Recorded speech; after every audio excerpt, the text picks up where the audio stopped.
Hello, it's Dr. Courtney, also the Courting Happiness podcast. Have you checked out our happiness library? It's a carefully curated library with books that I highly recommend that are a must for your happiness library. Go to drcourtneyalston.com/happiness library. That's drkortneyalston.com/happiness library. The authors you will hear on the podcast can also be found in our happiness library.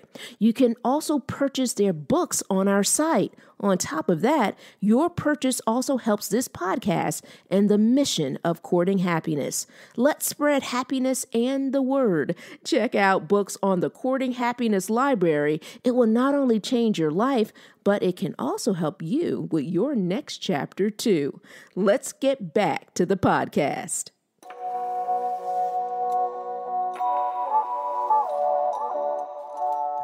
Welcome to the Courting Happiness podcast. This is a space where self-care becomes part of your day. A space where you learn evidence-based strategies to help your life, share it with those you love, and cultivate well-being at work. I'm your host, Dr. Courtney Alston. I'm a former news director, television reporter turned happiness scholar, TEDx speaker, and transformational trainer. I also understand hardships. While working my dream job in television, I lived a nightmare suddenly becoming a young widow after 86 days of marriage. I became committed to learning more about resilience, healing, and happiness. This is how I discovered my area of research, which is positive psychology. Now I'm living my calling of training individuals and organizations on happiness. And my new chapter begins with being happily engaged. The Courting and Courting Happiness is about a true courtship. I like to say commitment with happiness. The K in courting stands for the vulnerability of sharing my story, inspirational interviews with phenomenal people, the infusion of positive psychology, and so much more. You'll learn how to commit to your well-being one episode at a time. I hope you subscribe and share. So, are you ready? Let's get started. Welcome to episode 62. I am Dr. Courtney Alston. Thank you so much for listening. I am so happy that you're here. So I want you to think about this, or really imagine this. Imagine this. Imagine the life you love. What does it look like? What does it feel like? Does it look like having your own business? Does it look like continuing your education? Does it look like growing your family? Does it look like starting a company that you've been thinking about for forever, or creating a product that you've been wanting to invent? Or is it writing a book, creating a course? Maybe it's even creating a podcast, right? I want you to think about anything that you have been imagining, the dream that you have as it relates to living the life you love, because we have a guest that will help make it a reality. Get ready to meet Chantal Cox. She is a speaker and transformation NeuroCoach. She's also the author of Create a Life You Love and host of a podcast called Create a Life You Love podcast. Guys, it is phenomenal. You have to subscribe and check out that podcast. You are going to love every second of this incredible woman. Chantel is an extraordinary expert, and she will also help inspire your best life, especially as it relates to the information she provides, but then also the fact that she's so vulnerable. She shares her transformation story to inspire us all. You'll learn how to get unstuck, and you'll also learn how to rewrite your next chapter. So let's dive in. Chantel, I am so happy that you're here. This is really an exciting conversation I know we're going to have. And I am looking forward to this because I really value everything that you're doing in terms of your message, in terms of creating a life you love. You have it in terms of your podcast. You also share this message as relates to your book. And I would love to find out, what does it mean to you when you decided to create this in terms of both of those publications, right? In terms of the podcast and the book form. So what does creating a life you love mean? Yeah. So my journey kind of officially kicked off on my 30th birthday when I left my abusive marriage and kind of blew up my life. Wow. Moved back to the state that I had come from and to my support system and just all the things. Had to get a new job, move across state lines, all the things. And then it was in a very dark place of, I always thought I'd be a wife and a mom by the time I was 30, and it's my 30th birthday, and I just sabotaged like all hope of that. What have I done? There were other fun words in there too. I'm curious about those fun words, but I can tell you, I'm just looking at your smile. So there I was. And so the first 6 months, if anybody is listening to this and fresh in a divorce and you're like, oh my gosh, well, she created a life she loved, and do not play the comparison game. My goodness, the first 6 months was a hot mess. You worry about it. But about 6 months in, I just woke up and I was like, I am not living a life I love. I've been given a second chance at life. Had I stayed, I probably would not even be alive right now. Like, what am I doing with this second chance at life? And so I wrote down, for all intents and purposes, like a bucket list, basically, right? Wow. What do I want to do with my life? And then that just kind of started me off. I ended up taking a salsa dance class and I was terrified and it was way out of my comfort zone, and kept going and just built confidence and got healthy and completely changed the dynamic of the people I was surrounded by. And just my entire life shifted very quickly. And then my close family and friends watched that transformation happen right before their eyes. And then they were asking, what did you do and how can I do it? And so, because I am an educator by trade and career and all the things, I started making little mini lessons and worksheets and, teaching people how to write a gratitude journal in 5 easy steps or whatever, like I could come up with. And that just kind of spiraled and ended up becoming my book. And it's just kind of gone from there. That is incredible. I love your story in regards to the fact of not only sharing what it means to you, but really how meaningful it is to you, right? In terms of all the dynamics that you've gone through in your life. And then talking about your divorce and leaving, in terms of starting a new life and leaving that behind and then starting this new one. And you might have jokingly shared about, how messy, right, that can be while you're going through it. But that shows such a great deal of strength for you to, go through divorce and make that decision. As I will say that I've also gone through divorce. I am a widow, and I've also gone through divorce as well. And now I'm happily engaged to an incredible guy and who is an amazing man. But I also know the level of strength that it took. Where did you find that strength when you decided, you know what, I'm going to let go and I am going to now live with this new life that I'm creating?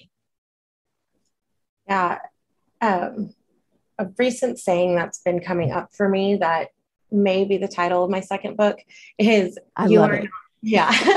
It seriously came to me today at lunch as I was cutting up a cucumber, and it's just like loud voices, just boom, this is it. And I was like, okay, here we go. And that's how Create a Life You Love came to me too.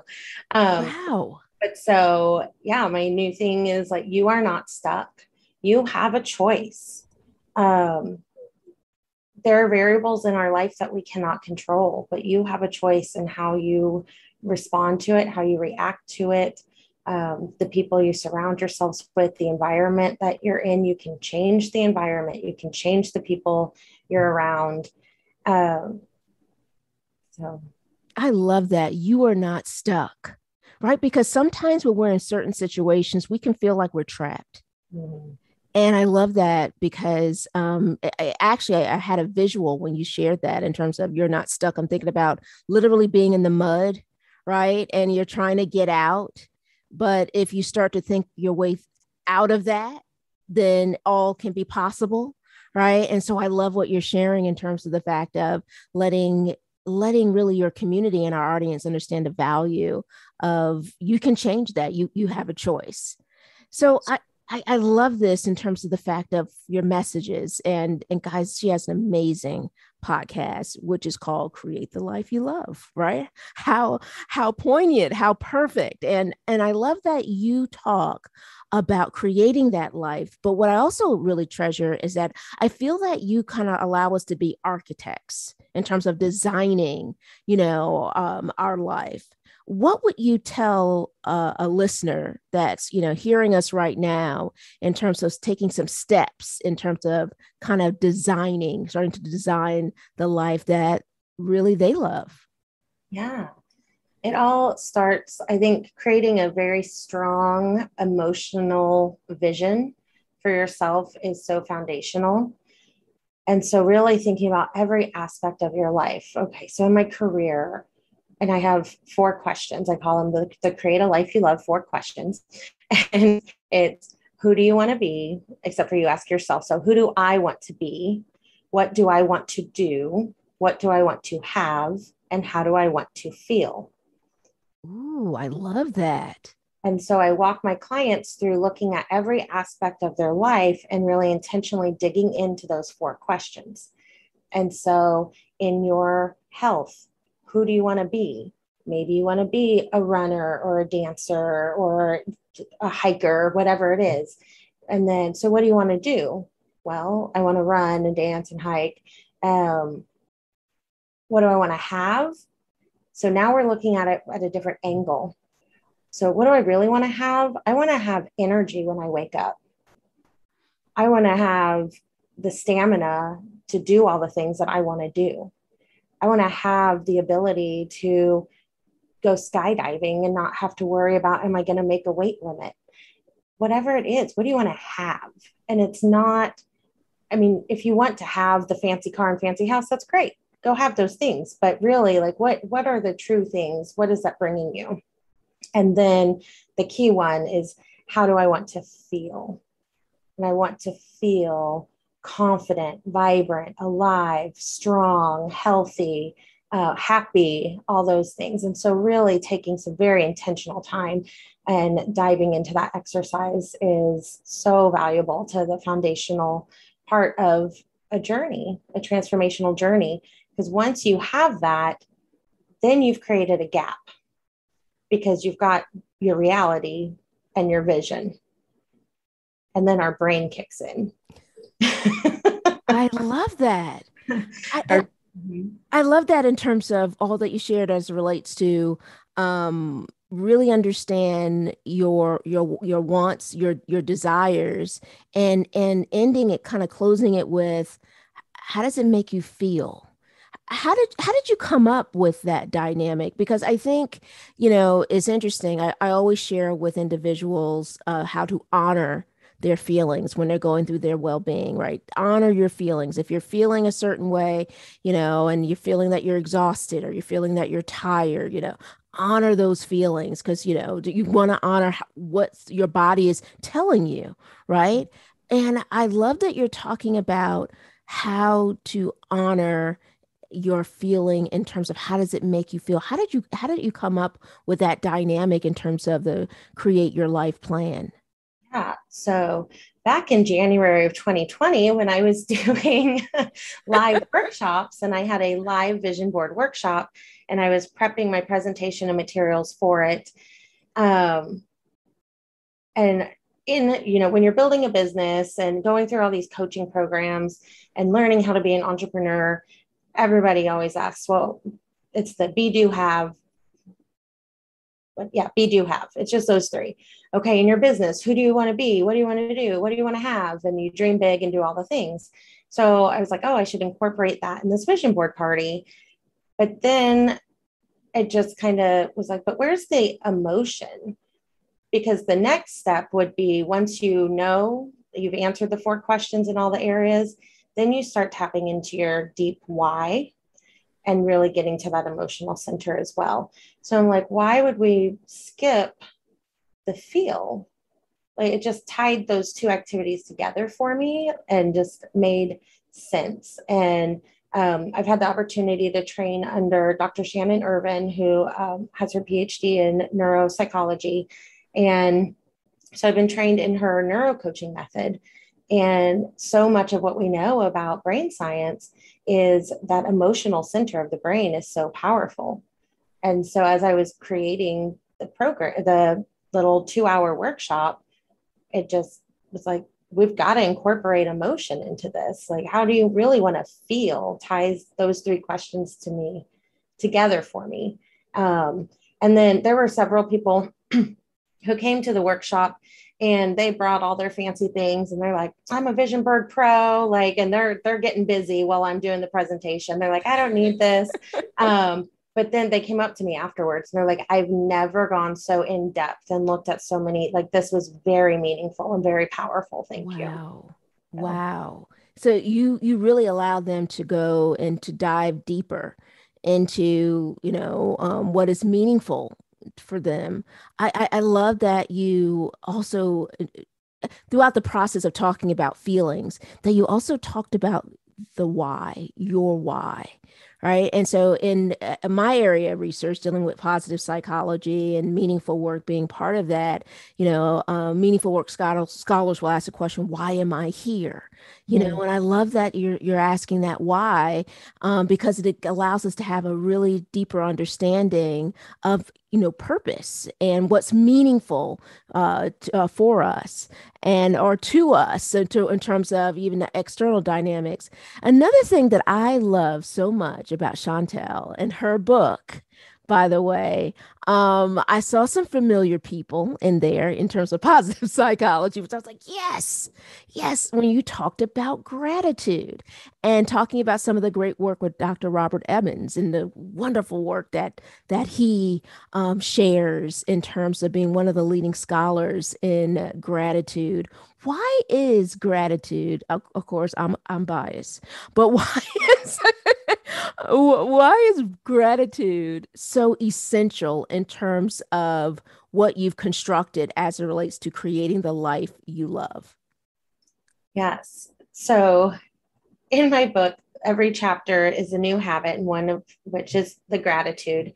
And the first part shares with my story, my struggle, my journey of adapting and evolving and accepting that habit. And then it goes into the your turn. Okay, here's the easy implementable action steps. I a vowel.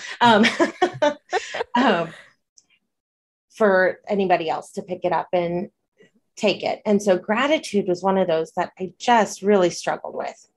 Because I was feeling pulled in a million directions. I was feeling very overwhelmed. I did not have a lot of time for myself, and I had never intentionally made time for myself. And so I'm entering the personal development world for the first time in my early 30s. I'd never read all these books and listened to all these podcasts that everybody else was familiar with. Not everybody else, but a lot of other people that now are in my world. So as I'm learning and all these things in my early 30s, every stinking book, every stinking podcast talked about the importance of gratitude and having a gratitude journal. And I would just roll my eyes and be like, who has time for that? That sounds like the stupidest waste of time. How in the world is that going to help me? Blah, blah, blah. These people don't know what they're talking about, because I'm a little stubborn. And eventually I was like, okay, seriously, all these people have multiple books and are like gurus and have PhDs and have done lots of studies and research. Maybe I should pay attention. And so I just started really small, and I just said, every morning I'm going to write down 3 things I'm grateful for. And I'm going to prove how stupid this is and how this is not going to work for me. And it was not even just a week or two in. At that time, I was living in an apartment, and every morning when I was leaving my apartment and going to my car, for some reason, that bright and early in the morning, that sidewalk I had to walk on really needed to be watered right at that exact time. And so everything, my apartment complex, it was set up, scheduled perfectly that I would always get drenched.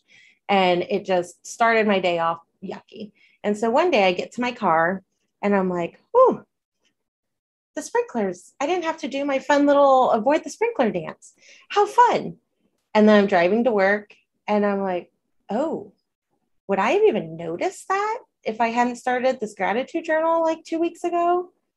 Or would I have just gone about my day and not even noticed that small little thing that has now brightened my morning, made my day, couldn't wait to get to work and tell everybody about the sprinklers.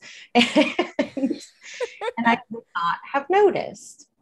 And so gratitude at that part in my journey really was just about me taking the intentional time to notice the little things that I did have to be grateful for, because I have always struggled with depression, anxiety, low self-esteem, and it was helping me reframe things. It was helping me gain perspective.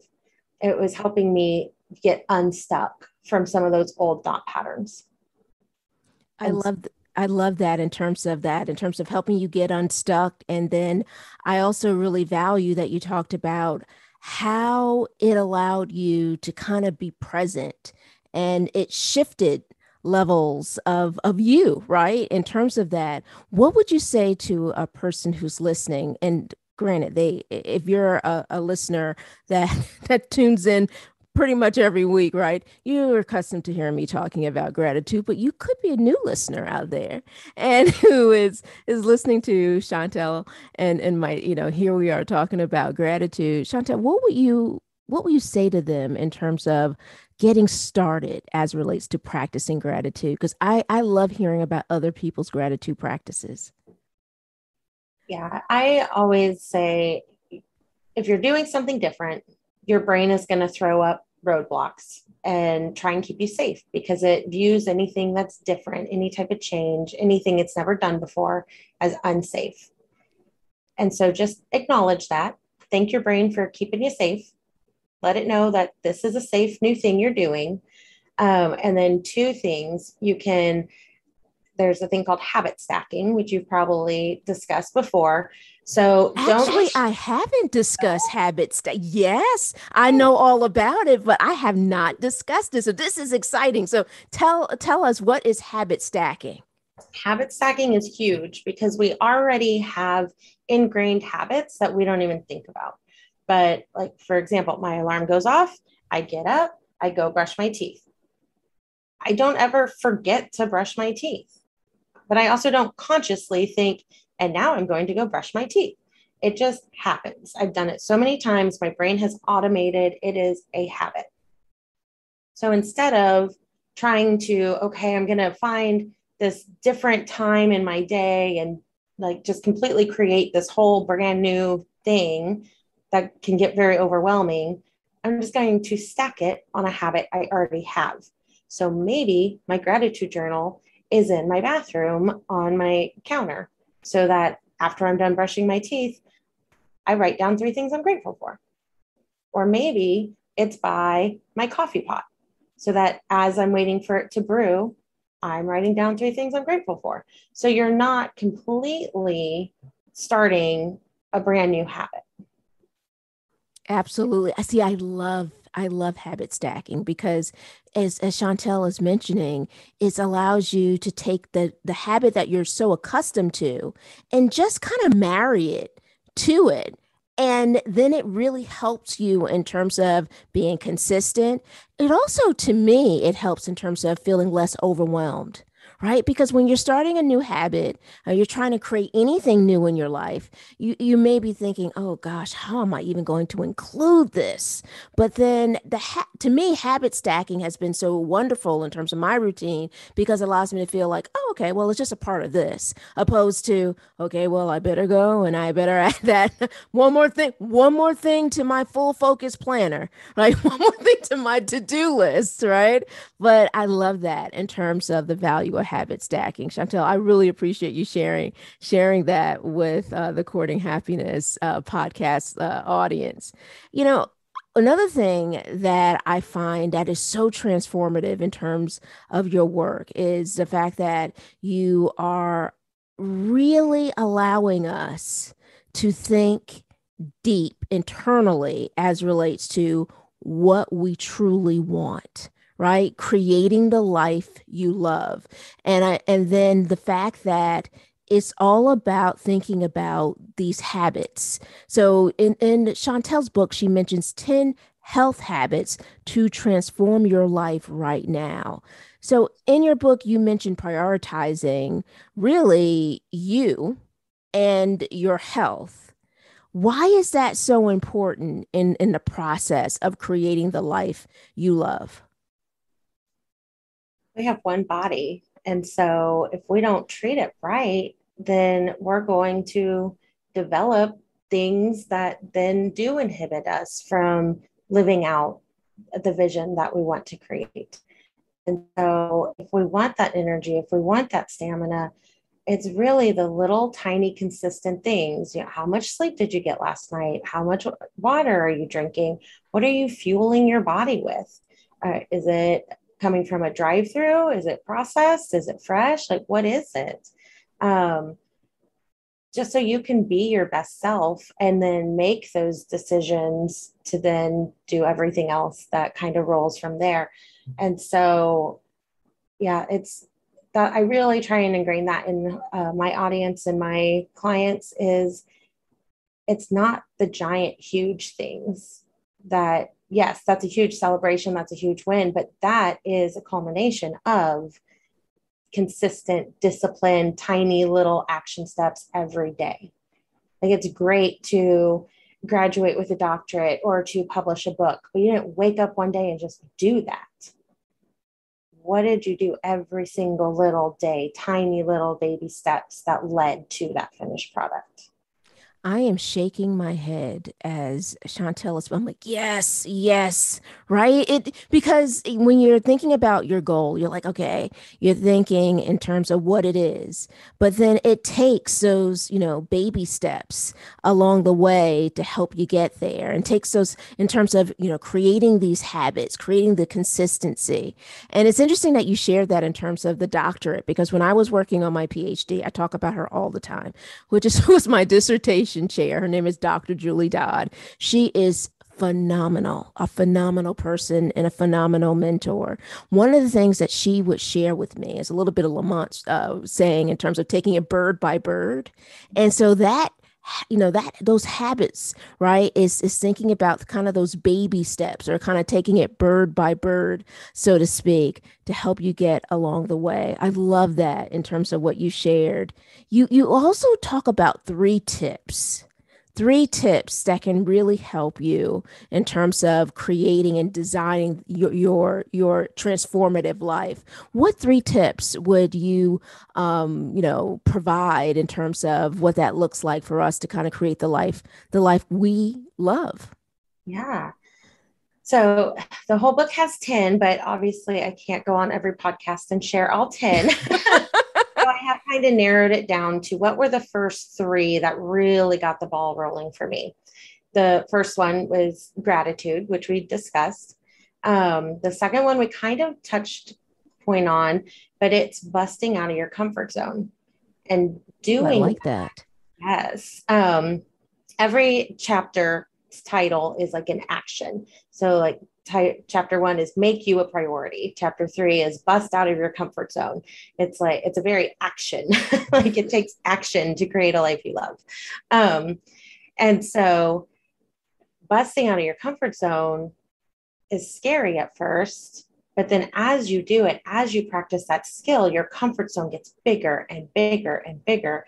And so while I was like deathly afraid of going to my first salsa class, not very long, like 6 months later, my comfort zone was now stage fright, walking onto a stage in a different state where my dance team was getting ready to perform in front of hundreds of people. Like, what? Like, that is incredible. Not very long after that, then my comfort zone was, I just pushed publish on a book for the whole world to see. I think I'm going to throw up. Your comfort zone gets bigger and bigger and bigger. And it's like a muscle. The more you exercise it, the more you lean into that discomfort, the bigger your world gets. Oh, that I love that. That is quotable. The more you lean into your discomfort, the bigger your world gets. Chantel, I love that. That is incredible. You know, I love all the action items because you're absolutely right in terms of like taking action in your life and the value of that. You also mentioned being intentional as relates to self-care. And you kind of hit on levels of that when we talked about prioritizing, your life. But, you say, twice a day, once a day, even once a week, and what you say to a person who doesn't even know, okay, where do I even begin? Once a day, twice a day, like, how do I even get started? Especially if you're an individual that, thinking about prioritizing you is hard. Oh, yeah. Especially, this is a broad, big generalization, but I'm going to go there, especially for women. I'm sorry. Like, yeah. we're giving people, and somehow everybody else's needs come before ours. And it doesn't have to be that way, or it doesn't have to be so far on that end of the spectrum. You can take back some of your time and not beat yourself up that it's selfish, that something else is missing out because you're doing this. So really, when you're starting, it kind of goes back to the habit stacking and the comfort zone. Think about, choose one thing first off. Do you want to do something intentional to bust out of your comfort zone? Do you want to start a gratitude journal? Do you want to start affirmations? What is it that, do you want to start drinking 8 glasses of water a day? Do you want to start walking a mile every morning? Pick one thing, and then look at your schedule, your habits that already are there. And then you're in charge of your calendar. And most of us live by our calendar.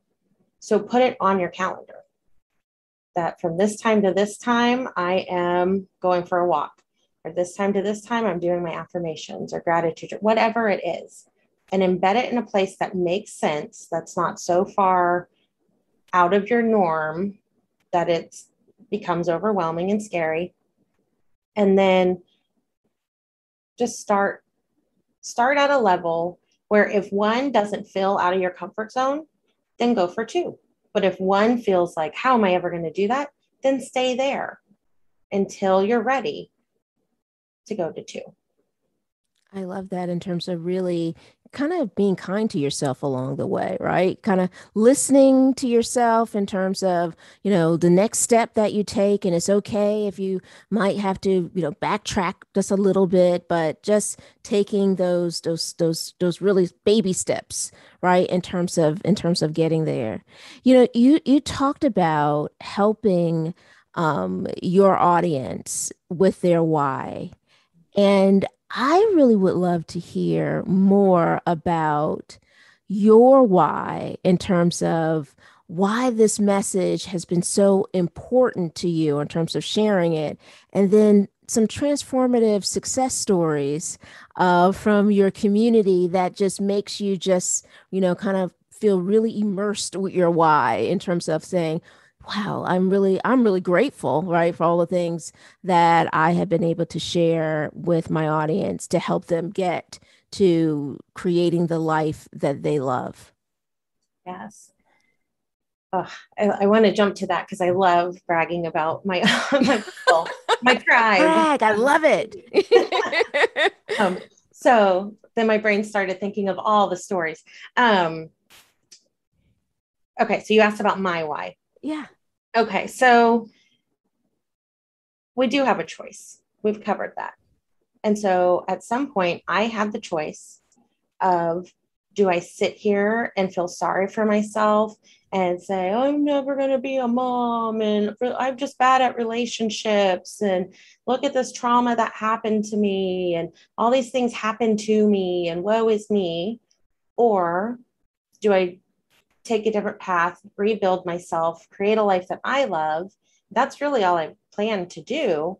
But then as people started asking me, then it was like, oh my gosh, something good can come out of something that was not good in my past. Yeah. You know, my darkest moment has created the biggest light. And it's just crazy. And so as I was writing my book and I was scared, like, who's going to read this? What if nobody reads this? What if someone reads it and doesn't like it? What if, all the scary things that our brain does to ourselves when we are putting ourselves out there and being vulnerable. And I just decided, if one person reads this book and it helps them in one small way, then it was worth it. It was worth the time, the effort, the energy. So I just tried to focus on that one person. And that helped guide me through and help me work past the comfort zone issue. Because I struggled. I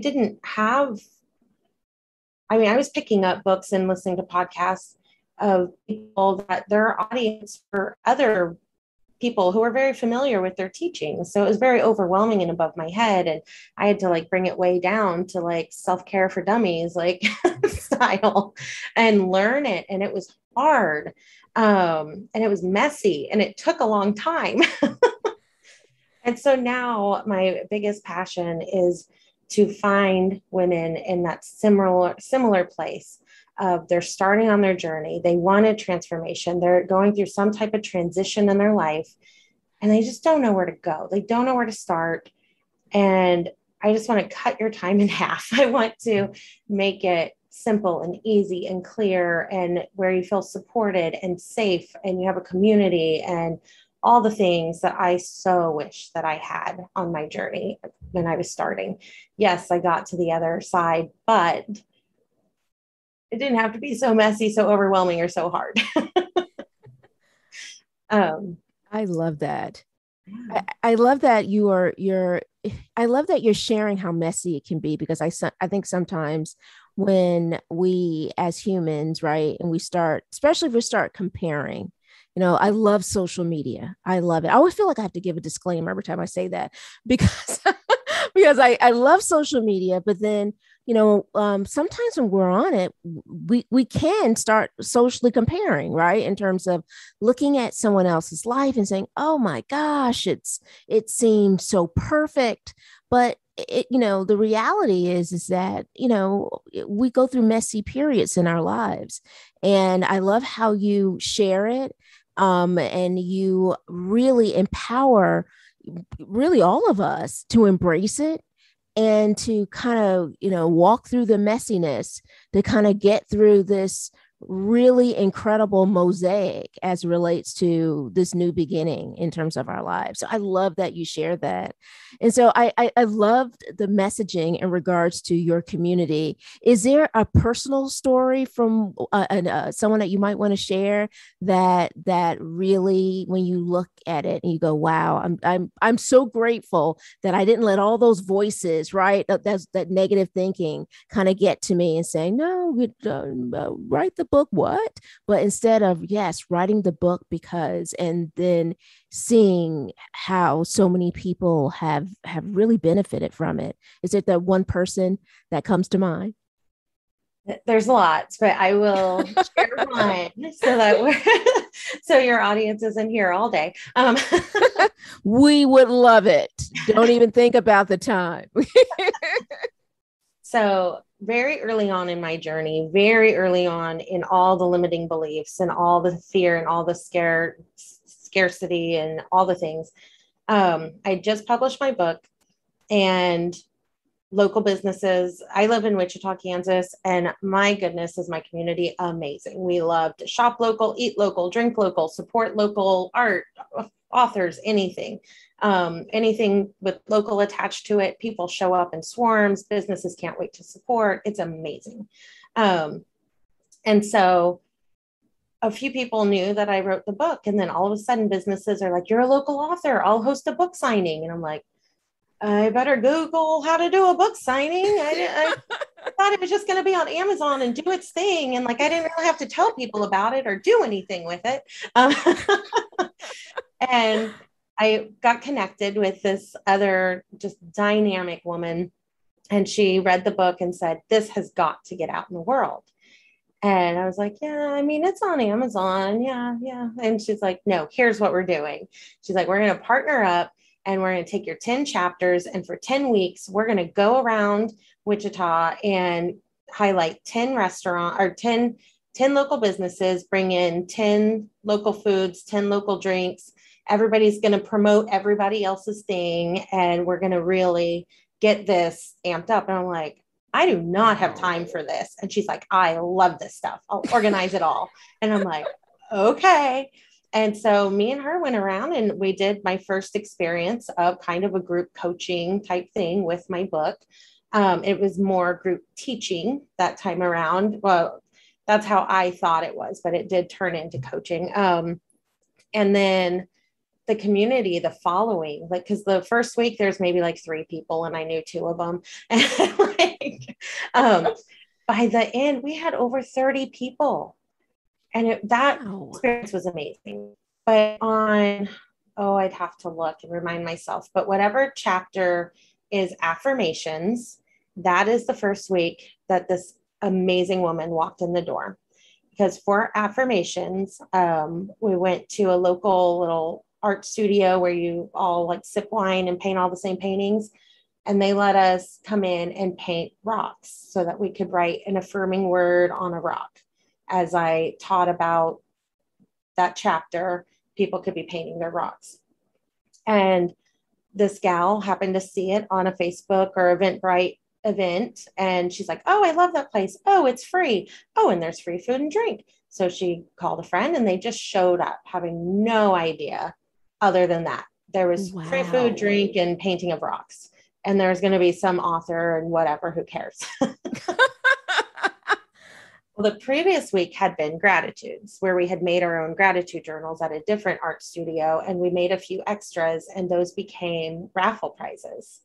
And she got a gratitude journal. And she was pretty shy. And she talked to me a little bit, but didn't really super engage with the group. Well, she came back the next week. And she said at the end, she's like, can I share something? And we're like, yeah, like nobody had done that before. And we're like, yeah, I think, yeah, sure. Like we're creating the rules as we go. And we're both also kind of like, what's she going to share? And so she gets this gratitude journal out of her purse and is like, I did not know what I was walking into last week. I bought the book. I've read the book. I got this gratitude journal. I've started it. I've been doing it less than a week. Here's what's happening. I cannot wait for next week. And I'm getting chills. I'm like, ugh. And then, I mean, she just was so dynamic all along. And then I did partner with because at that time I was not a coach. I was still just a teacher in my head. I partnered with an actual life coach. Then we did a structured group coaching program. And it was not free. And she said, I need this. I don't know how to, she's like, I can't imagine not doing this. And she didn't know how she was going to get the money. She didn't know anything. She's like, I'm in, I'm going to figure it out. And I was like, okay. And so she came and she did amazing things. I just got to touch base with her last week. We didn't know at the time, but she was in a not great marriage. She has since ended that relationship. She is with somebody who she says just makes her so happy and it's healthy and their pictures on Facebook just bring me so much joy. He looks like a great guy. I've not met him, but she seems genuinely just so happy. back when she started, she was like, well, I'm a stay-at-home mom and I don't have income and I don't da da da da. She is now doing, I forget it's a well-known thing, but she's teaching. She is teaching in schools here locally. She's so lit up, and she just put an offer on a house. And I'm like, my gosh. you're amazing. I'm just like her biggest cheerleader. So that Dr. Courtney is why I wrote the book. That is so beautiful. Every time you were talking about her and seeing your eyes light up and seeing really this incredible light surrounding you in regards to this, and then also the fact that hearing her story in terms of finding love and then new home and all of these different dynamics, they are so beautiful. And I am so grateful that you created your incredible book that is truly, truly inspiring the world. And, I hate this part because this is the part where I start wrapping things up, and I say I hate it because one of the things that I really loved in terms of creating this podcast is meeting amazing people like you, Chantel. I get so excited. I love wearing excitement because I am just so in awe of the incredible work that you're doing. And one of the things that I really treasured in your book, you talked about gaining perspective, right? And by asking if you're stressing out over something that is, important, or you feel is important, or stressing out over something you're saying that is important, ask yourself, is it important in hours? Is it important in days? You mentioned 5 days, in 5 weeks, months, or years.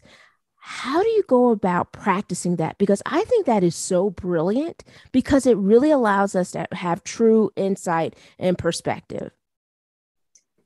And again, it goes back to making that conscious choice, that decision of when you are feeling yourself going down that rabbit hole, you're spiraling, and someone cut you off in traffic or whatever it is. And your thoughts take over and your emotions start boiling. And this is now going to ruin your day and just all the things. Just stop, take a deep breath, and ask yourself, 5 hours from now, is this going to be a big deal? If the person who cut you off in traffic hit your car and totaled it, maybe, yeah, 5 hours from now, you're still dealing with that. But, in 5 days from now, is this a big deal? So the snarky comment that your coworker made, in 5 days, are you going to even remember it? 5 weeks, 5 months, 5 years. And it just makes those tiny little things that feel so big in the moment, and you allow them in and you allow them to take over your day. It helps you get perspective and take your day back. It really does.